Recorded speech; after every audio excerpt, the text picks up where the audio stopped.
Sorry it's a beautiful word. రేర్గా వాడినప్పుడే sorry అదొక mess.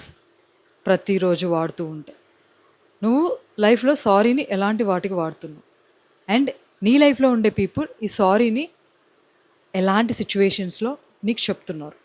అప్పుడప్పుడు ఏదన్నా తప్పు చేసినప్పుడు మనుషులు రియలైజ్ అయ్యి సారీ చెప్పడం కామన్. కానీ ఈ సారీని నువ్వు రెగ్యులర్గా వింటున్నావు ఫ్రమ్ ది సేమ్ పర్సన్ అని అంటే ఆలోచించాలి, చాలా ఆలోచించాలి. ఎందుకంటే నువ్వు అవకాశాలు ఇస్తూనే ఉన్నావు. ప్రతి సారీ ఒక మనిషి చెప్పేదానికి నువ్వు ఎన్నో తెలియని లెక్కలేనన్న అవకాశాలు ఇస్తూనే ఉన్నావు. ఒకవేళ ఈ వర్డ్ని నువ్వు విని విని విని విని ఎవరి నుంచైనా విసిగిపోయి ఉంటే ఇట్స్ టైమ్ టు చేంజ్. ఆ పర్సన్ అయినా లేదంటే నువ్వైనా. లేదు అని అనుకుంటే లైఫ్ లాంగ్ ఆ సారీ నీ లైఫ్కి నువ్వు చెప్పుకోవాలి, నీ మనసుకు నువ్వు చెప్పుకోవాలి. అర్థమైందా? అర్థమైంది.